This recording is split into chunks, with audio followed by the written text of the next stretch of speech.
Amis de Befrovision, bonjour. En 1940, lors des premiers jours de l'invasion allemande en France, on parle d'Avesnes, de Landrecies, de Maroilles, du Cateau, mais jamais de Catillon. Donc aujourd'hui, je vais vous commenter la première partie des combats méconnus et meurtriers qui ont eu lieu à Catillon entre les 16 et 19 mai 1940.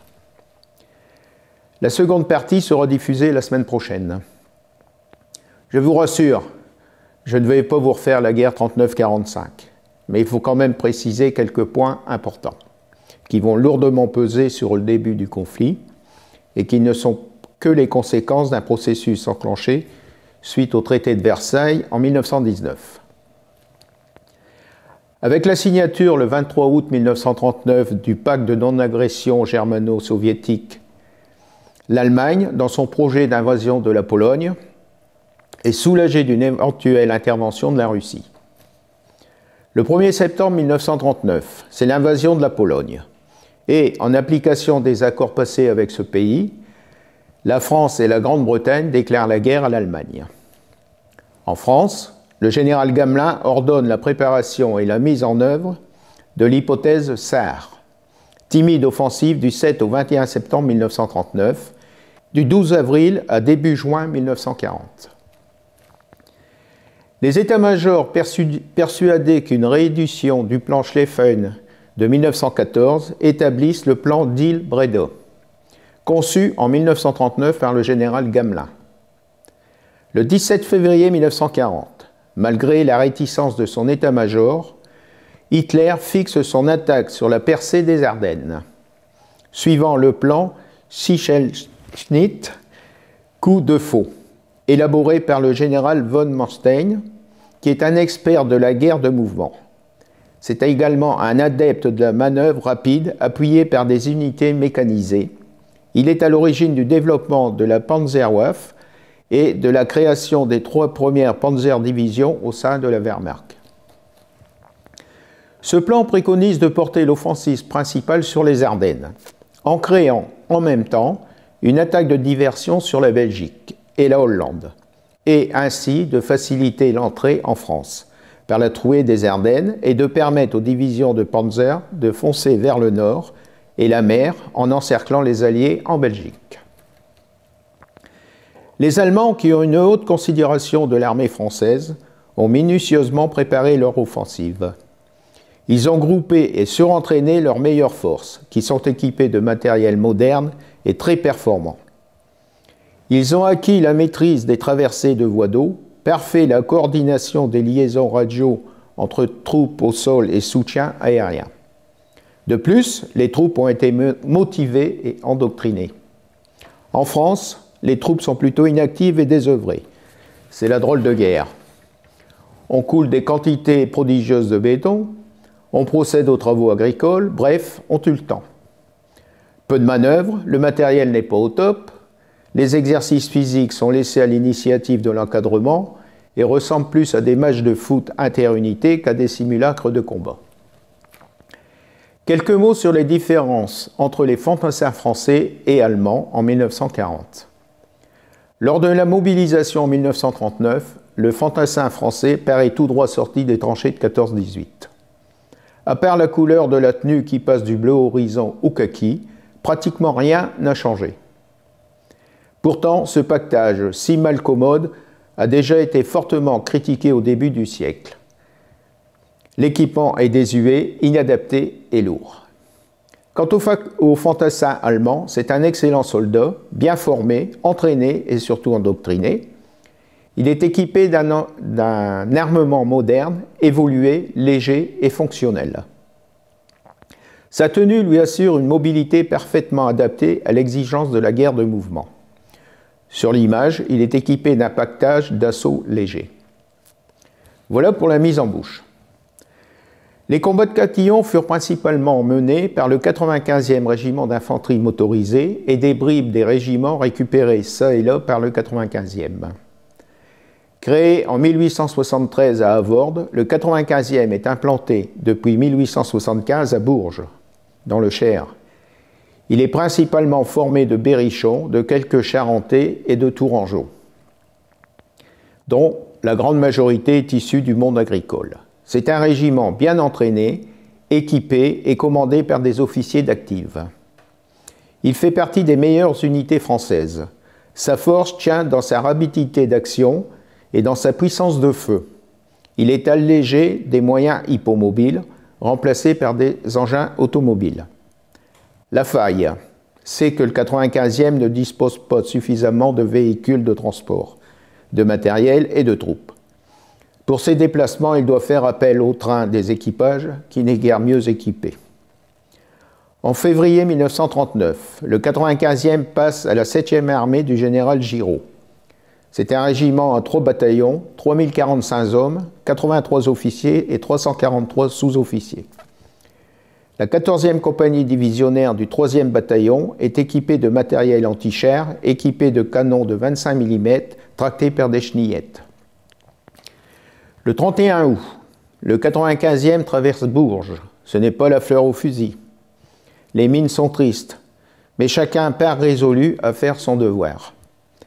Ils embarquent direction la Lorraine, dans 3 trains successifs, avec armes et bagages, le matériel automobile partant par la route. Le 1er septembre, le 95e arrive à l'est de Verdun, et le 4 septembre se porte en autobus à Groß-Recherching, entre Sarreguemines et Rohrbach, puis fait route vers la Sarre allemande, où les opérations sont en cours, vers Altheim et Bockweiler. C'est là qu'ils prennent conscience que la guerre est commencée. Le 13 septembre, c'est le baptême du feu pour le 95e. En se repliant, les Allemands ont posé des mines et des pièges, ce qui crée un climat permanent d'insécurité, sans compter sur l'artillerie allemande, qui, connaissant bien le terrain, ajuste ses coups avec précision. Le 15 septembre, l'opération est arrêtée alors que l'avance est de 8 km en territoire allemand. Le 95e a perdu 16 hommes, dont 3 officiers et 54 blessés. Puis, le 27 septembre, le 95e s'embarque en train pour Hasbrouck et rejoint à pied les cantonnements de Bavinchauve, Cassel et Steenvoorde. Là, jusqu'en mai 40, il procède à des travaux défensifs divers, cantonne dans les granges, sur des couches de paille. L'hiver est rude. Les agriculteurs qui les hébergent et la population leur font un bon accueil, ce qui adoucit un peu les conditions de vie. Et puis, les permissions sont accordées. Le 4 mai 1940, le régiment se déplace vers Boulogne et stationne près de Samer. Dans la nuit du 9 au 10 mai, les Allemands attaquent le Benelux. L'état-major de Gamelin ne pressent pas le piège tendu par l'ennemi, attirer le gros de l'armée française en Belgique afin de l'encercler par le sud dans une attaque éclair des divisions blindées passées par les Ardennes. En effet, Gamelin était bien informé par les services de renseignement de l'importante concentration de troupes blindées massées entre Coblence et la frontière, prêtes à pénétrer dans les Ardennes belges. Totalement inconscient du danger et conforté dans son raisonnement que les Allemands attaquent dans la trouée de Gembloux, comme en 14, il ordonne le lancement immédiat du plan d'Il-Breda, et c'est la course au canal Albert. Le 10 mai, la 9e division d'infanterie motorisée reçoit l'ordre de pénétrer en Belgique. Le 95e n'y participe pas. Le 11 mai, le canal Albert est atteint dans la journée et, vers 19 h, le 95e prend la direction de Saint-Tron, devant Maestricht et Liège. Le 12 mai, les avant-gardes se déploient sur le canal Albert, au sud d'Anvers, et le gros de la 9e division d'infanterie motorisée sont entre Gand et Roulers. Un peu plus au sud, la pression allemande précipite le repli de l'armée belge. La cavalerie française est obligée d'intervenir plus tôt que prévu pour couvrir l'arrivée du gros de la première armée sur la Dyle. À la suite du reflux de l'armée hollandaise au nord de la Meuse, la variante Breda est abandonnée, mais celle que la Dyle est maintenue. La 7e armée se positionne alors en Belgique. Le 13 mai, la 9e division d'infanterie motorisée prend position dans le triangle Termonde, Boom, Vilvoorde. Le 95e se déploie dans la région de Saint-Tron. Pendant ce temps, à Sedan et Monthermé, les divisions blindées allemandes ont percé notre front. à la charnière des 9e et 2e armées.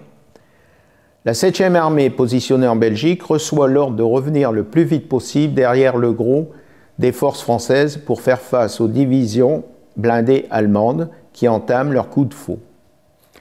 Le 14 mai, les chefs de bataillon de la 9e division d'infanterie motorisée procèdent à des reconnaissances le long du canal Willebroek. Le 15 mai, la poussée allemande sur la première armée impose à l'état-major la décision de se retirer derrière le canal de Charleroi. À midi, le colonel Grelot informe ses chefs de bataillon que le 95e est en état d'alerte et qu'il doit se préparer à aller colmater une poche près de Sedan. À 13 h, le général Didelé, positionné à Willebroek, informe ses troupes que le mouvement se fera en une seule colonne de 200 km de long. Le premier bataillon du 95e prendra l'avant-garde. La sécurité de la colonne ne sera plus assurée à partir de Gembloux et de Leuze. Le 95e, qui a reçu l'ordre de partir en fin d'après-midi, attend ses autobus toute la nuit. Ils n'arriveront qu'en fin de matinée du 16. La précédente mission des véhicules en Hollande a été plus longue et plus dure que prévu. Durant leur parcours vers le 95e, ils ont subi des bombardements et plusieurs véhicules ont été détruits, ce qui a provoqué des retards. Les chauffeurs arrivant de Willebroek sont épuisés. Le matériel lourd est embarqué en train. Ce matériel disparaîtra dans la tourmente et on ne le reverra jamais. Le 16 mai à 13h30, c'est le départ de la 9e division d'infanterie motorisée par voie routière en direction de Termonde, Oudenarde et Leuze. Le reste du matériel est chargé dans des camions et les soldats montent dans les bus. Le 95e ne part qu'en début d'après-midi avec plus de 12 heures de retard sur l'ordre donné. 300 véhicules du 95e s'étirent sur une trentaine de kilomètres. Le trajet se fait dans des conditions extrêmes, les instructions étant données au fur et à mesure de l'avance du convoi, fait que même le colonel Grelot ignore la destination finale de son convoi. De plus, les moyens de communication sont quasiment inexistants. Pas de radio efficace et un nombre insuffisant d'estafettes motocyclistes, dont une bonne partie a été affectée à l'état-major de la division. Dès le départ, la progression est ralentie par la cohorte de réfugiés hollandais, belges, puis français, et par de nombreux fragments de troupes hollandaises, belges et françaises en débandade. Tout ce monde encombre les routes et s'intercale entre les éléments du convoi et le ralentissent. Les hommes du 95e qui ont conservé une organisation et discipline sont abasourdis par cette situation dont ils ne comprennent pas les causes.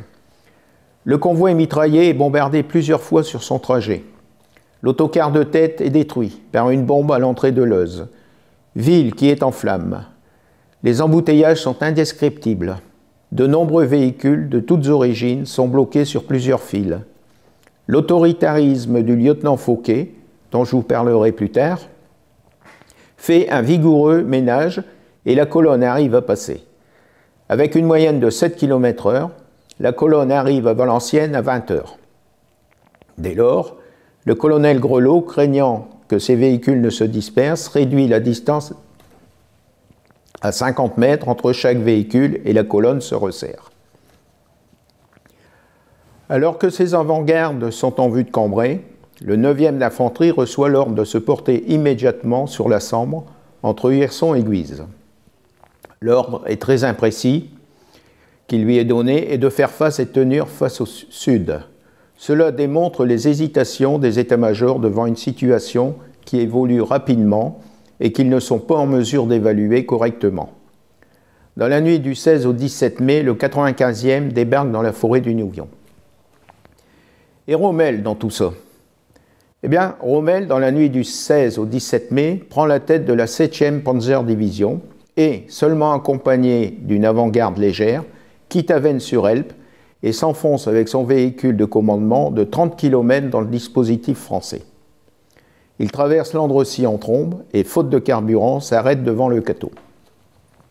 N'ayant plus de contact radio avec sa division et ignorant les positions exactes de ses troupes, il laisse son escorte dans le Bois-l'Évêque et, accompagné seulement d'une automitrailleuse, il rebrousse chemin dans la nuit et retrouve ses chars vers Avesnes-sur-Helpe, où ils sont regroupés pour souffler un peu, refaire le plein d'essence et de munitions.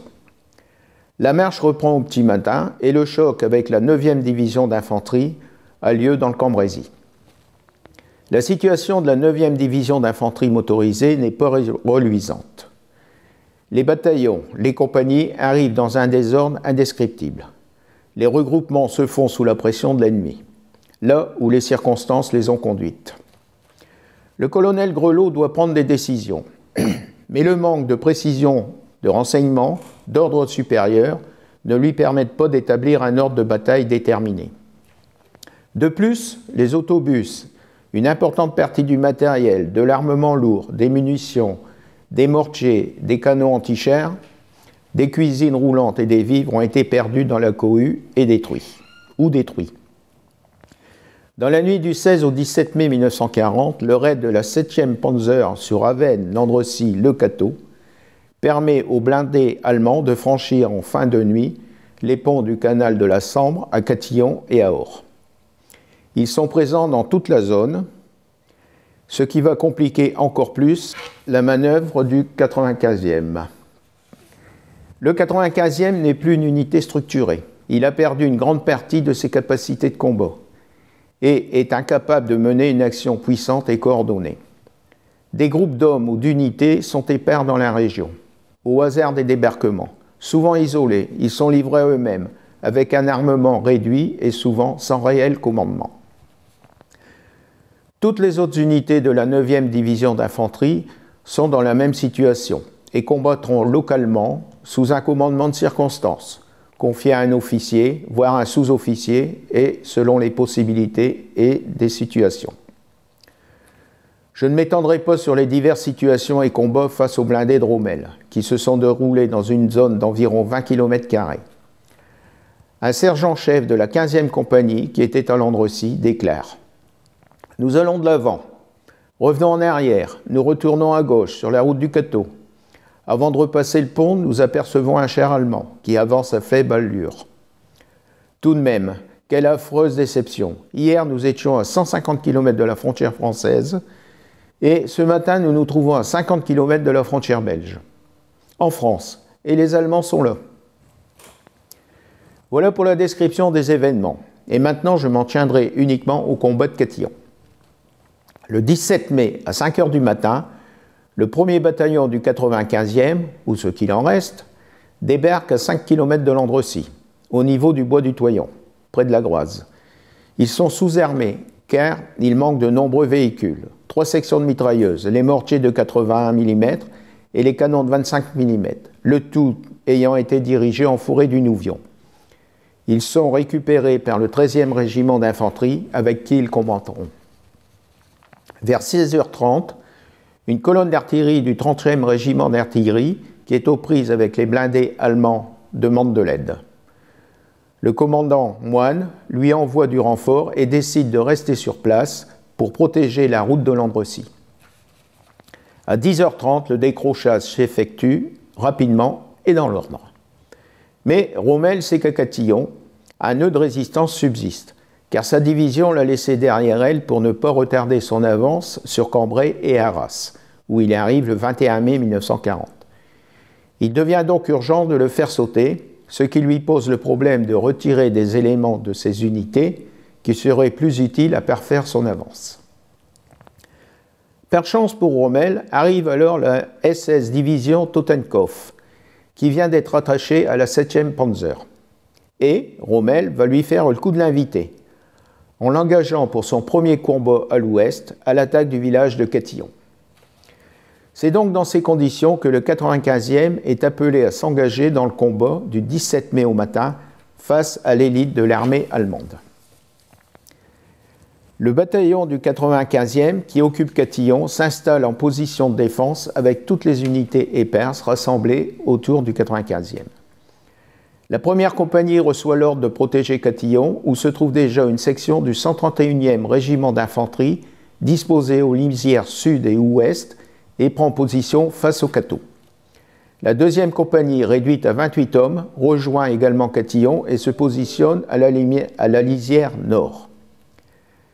La troisième compagnie prend position sur la rive ouest du canal, au sud de la première compagnie. À 14 heures, les PC s'installent dans le village. Le commandant Moine dans la Grand-Rue, le colonel Grelot et le chef d'escadron Dubourg près de la mairie. À 15 heures, le général Didlot passe donner ses ordres. À 15h15, le colonel Grelot ordonne d'organiser le village en point fermé et d'en assurer la défense. Une section de la 3e compagnie est envoyée au Petit Cambrésis et une autre pour garder l'écluse du bois de l'Abbaye.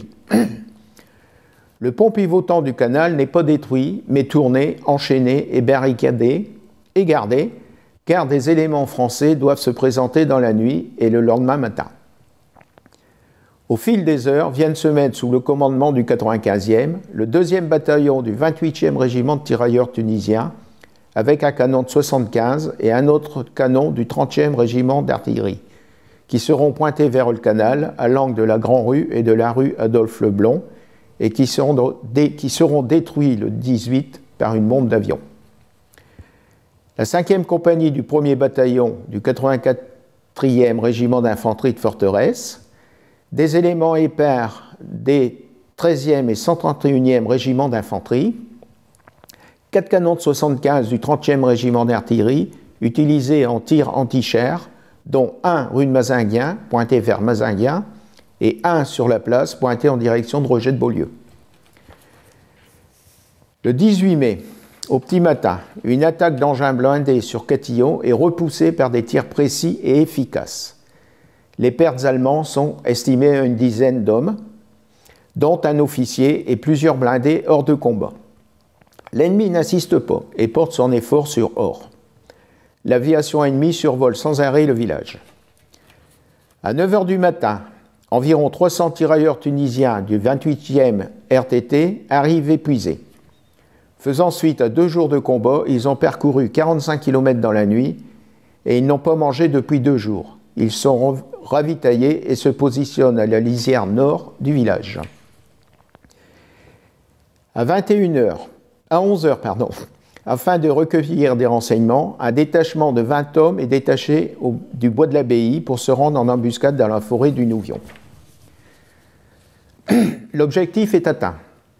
2 véhicules allemands, un camion avec 8 soldats, un sidecar avec un officier et son conducteur sont pris dans la nasse.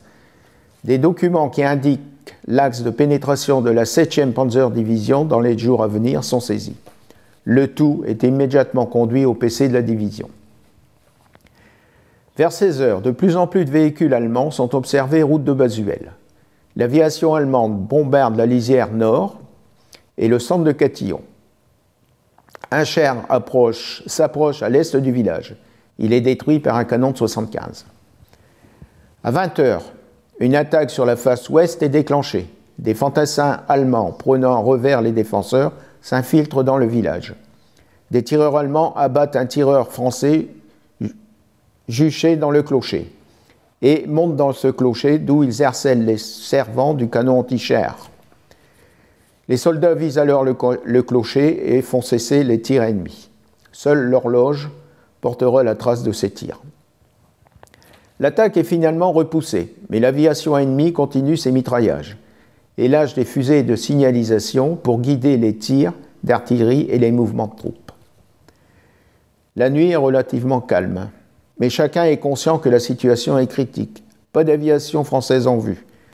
Et, faute de ravitaillement, de moins en moins d'armement et de nourriture disponible.